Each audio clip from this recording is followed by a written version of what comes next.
As much as I would like to have a new review ready for the next game I'm playing, it's Superland, by the way. The game is taking me longer to complete than I thought because, newsflash, it ain't exactly easy to blaze through a puzzle game, so it seems. It's not a long game either. I'm just slow when it comes to puzzle games. That and Whirl 1.0 dropped and has been distracting me, I'm not gonna lie to you. So instead of a review for a full game this week, you're getting another first impressions give it a whirl video from me. The demo in question this time is Fading Echo, a fast-paced, elemental action-adventure RPG where creativity fuels combat. Straight away, I've got to say that the game's art direction is very good. Sure, it's not heavy in the Philadelphia. Sure, it's not heavy in the Philadelphia department. Sure, it's not heavy in the fidelity department, but obviously that's not really what they're going for here. I love the amount of color and I guess chaotic whimsy is the best way I can describe it, that is dripping from the zones that you visit in the demo. I also really like how the cutscenes are presented. I don't want to use the term Spider-Verse-like, but it does remind me of how Spider-Verse presents itself sometimes, with a emphasis on color, see, this is how you know that I'm not good at describing animation styles, but very choppy when it wants to be. It's artsy fartsy. That's how I'm gonna put it. It's artsy fartsy. I am not good at describing cinematography or anything that has to do with it. Just know it do look good and I do like it. Yeah, there's still a bit of jank in the game's presentation here and there, but I don't think the jank outweighs the game's overall great presentation. That's weird.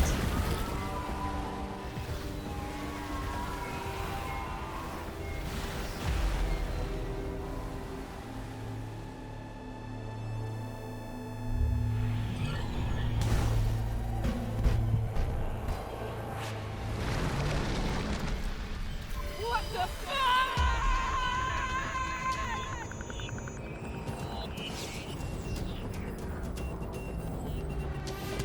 No way!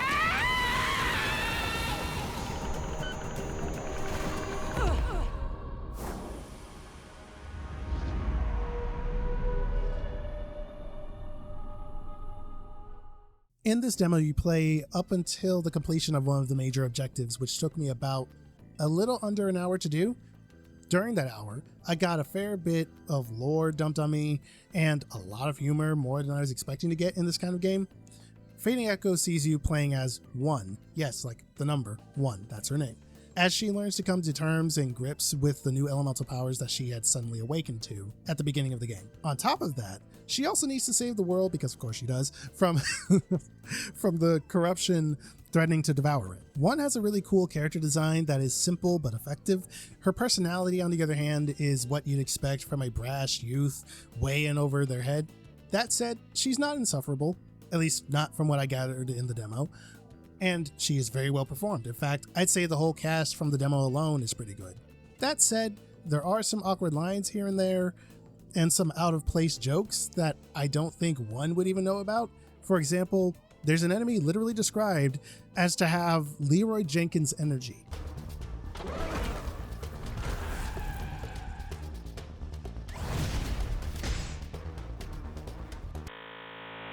What the fuck? Which is funny on its own, but feels weird here.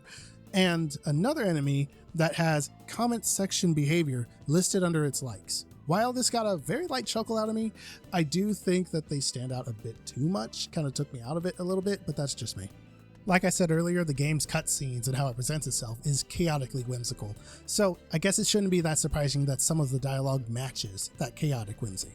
Gameplay wise, the game is more or less your standard affair when it comes to third-person action combat. You mash the attack button to deal damage and take down enemies. But if that's all you do, you might have a hard time, or at least a bit of a hard time. This is where the elemental part comes in. Much like the little environment puzzles you'll come across in the game, using the elements around you to your advantage can have a myriad of different effects on the enemies that you're fighting depending on their weaknesses. Doing this makes combat more interesting and more about how well you can set up enemies for maximum damage than it makes it a battle of attrition. My favorite element is air, because that's all enemies get from me when there's a ledge nearby.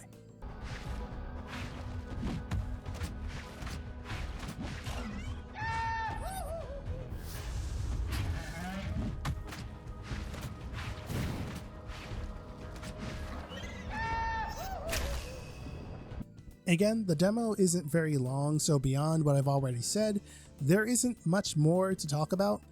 Not because I can't go into more detail, but because I want you to check it out yourself. If anything I said or anything that you see sounds or looks interesting to you. And if it does, by the time this video is up, Fading Echo will have released just yesterday. So check it out if it piques your interest. For me, this is a game I definitely want to check out down the line, but for now, I've got enough on my plate to worry about. But if you want to play the demo first, just to play it safe, the demo is available on Steam. The full game, though, is available on PC, PS5, and the Xbox Series consoles. And with that, I hope you all have enjoyed your stay. I'm TUSDarryl, and I'll catch you all later.